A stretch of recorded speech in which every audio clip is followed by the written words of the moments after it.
Hey guys, welcome back to the Smith Family Ranch. Darcy here, and I am here with Prepsteader Bob.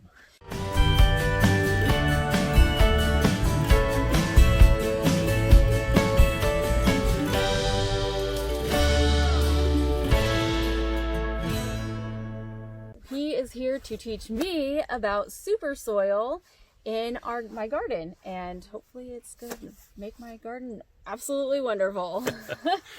Well, we are with what's called the Reliant Roadshow, and Mrs. B and I travel all over the country, and we're just two old people and one old dog, and we go around sharing all of our time, our tools, and our talents, things that we've learned by experience, and we go around and share it, and we're excited to be here at Smith Family Ranch and helping out an awesome ranch mom. Yeah.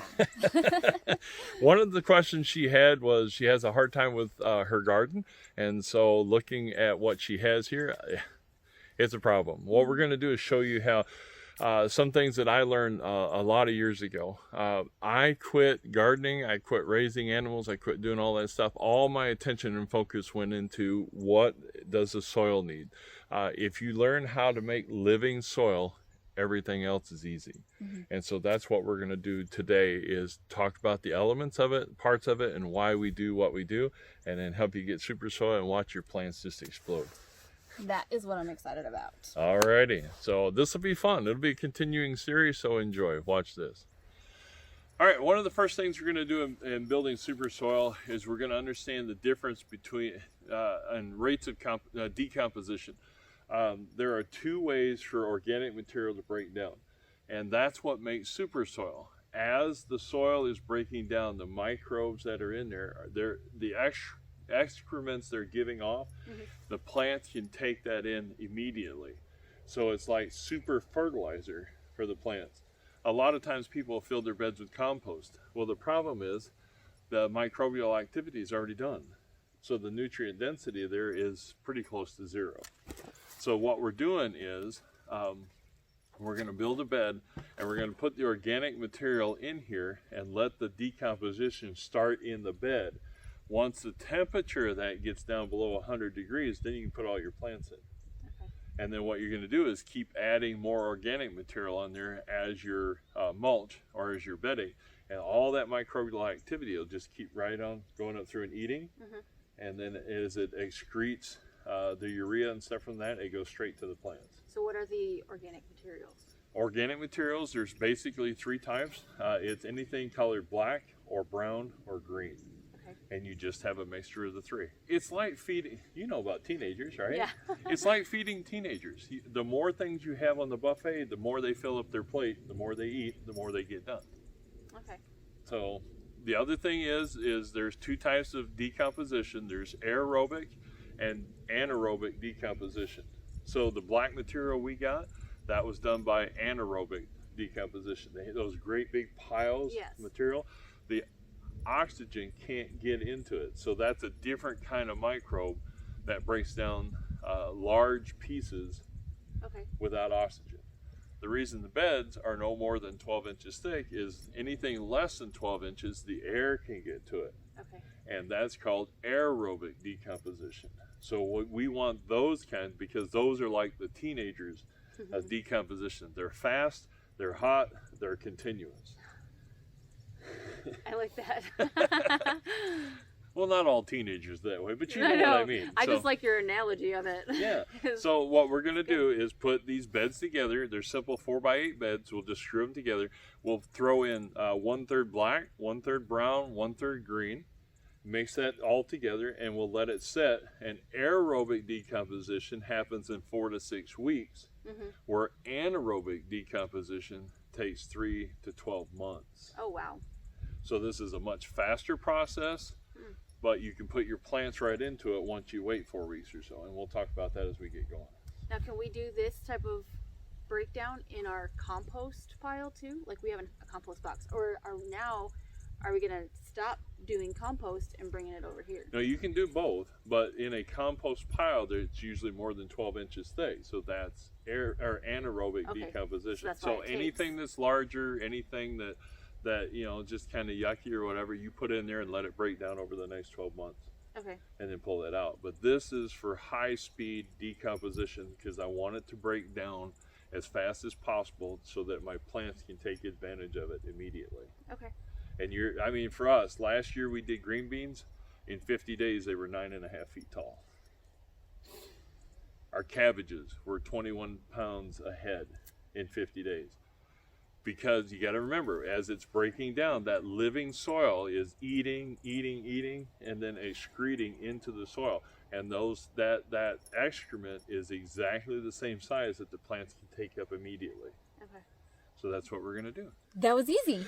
Yeah, don't get all wrapped up in the beds, things on that line. You can make it out of just about anything you want. The only thing I don't use is railroad ties with the tar and the creosote. But, you know, Green Treat doesn't have arsenic in anymore, or pressure treated, so you just use whatever. Old tin, pallets, anything along that line.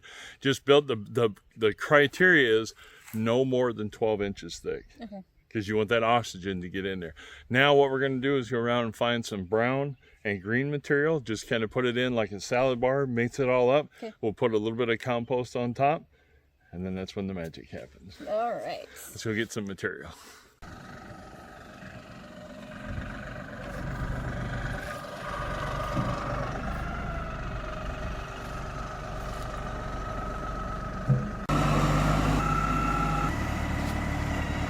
Wow, one of the questions I want to ask before we start putting our recipe together, what are we going to grow? Oh, well, I have probably way too many seeds, but Never such a thing. tomatoes, green beans. I have loofah seeds, and I have zucchini and squash. I have even more than that, but I probably don't know them all. I have lots of flowers. Okay. You only have 4 raised beds. Yes. So is that you're going to do all that in these 4 raised beds? I'm just trying to figure out what you're growing per the square footage that we have here. Yeah, I'm slacking in that department right now. I haven't totally gone full-fledged on planting my garden, and I need to do that. But I probably would have to say tomatoes would probably be 1 or 2 plants. Okay. Definitely want to do green beans. And I was thinking about doing some peas too. All right, let's back up just one step farther. In the garden here, as you're growing produce, are you doing it to eat fresh, or are you doing it because you want large enough quantities to can? I do want large enough quantities to can. I want to learn how to do that this year. So I'm probably going to have to tone down the things that I plant, right? Well, yeah, and you're going to have to look at the volume of it. You know, Okay. Your green beans and stuff like that. If you're going to can, you're going to plant the whole bed in just green beans, and that'll give you probably 15 to 20 gallons of green beans. Okay. 10 to 15 depending on the season or whatever. Okay. So you have to, figure out if you're doing the garden to have fresh produce to consume. That's an entirely different mindset than having enough to can, which is entirely a different mindset than having enough to do for a farmer's market. Right. Okay, what if I want to do both? We need a lot more beds, a lot more poop. Okay. I guess definitely canning green beans, canning tomatoes Okay. would be 2 of the things that I want to can. So, Then the 3 beds you have here, that's going to be just green beans and tomatoes. In order to have the volume to can, that's what you're going to have to do. okay. So, if you're wanting some, you can always, now another thing here that most people don't realize, especially here in Texas, you could actually go ahead and do another, not necessarily a raised bed, but just do a mound. So you could sit there and build up mounds and then go ahead and keep planting other stuff right on through there and not necessarily spending all the money on Raised beds. raised So beds. do mounds out there. Yeah, not you could do a mound system and do sweet corn. You could do your tomatoes in that. You could do, bush beans. You could do your greens. You could do all that stuff. Just put in a row mound, let it break down for 4 to 6 weeks, put your seeds in, and keep right on going.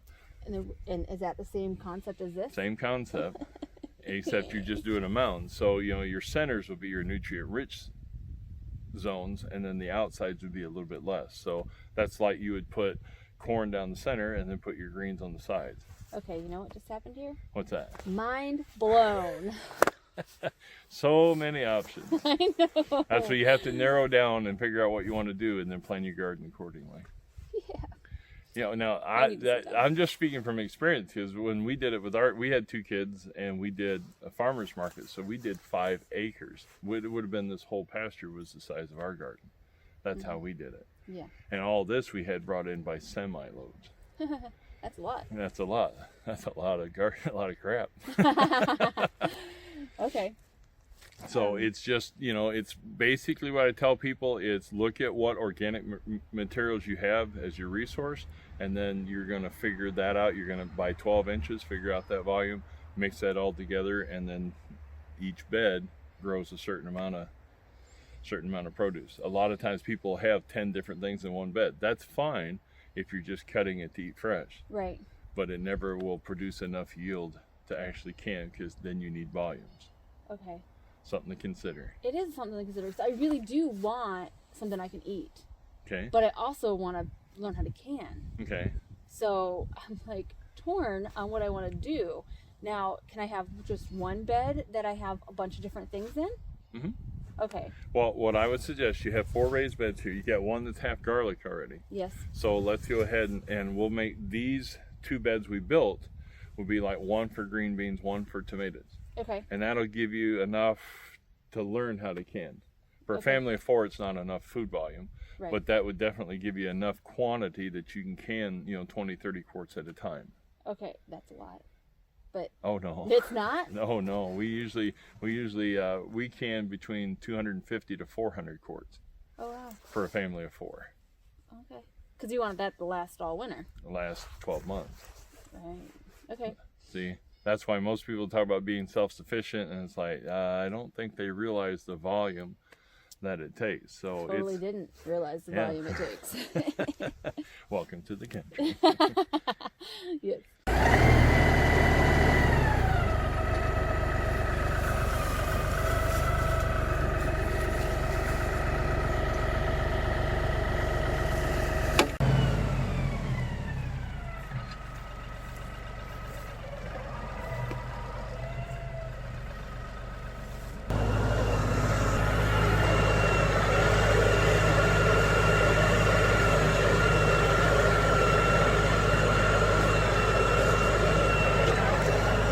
Sure, make us do a can.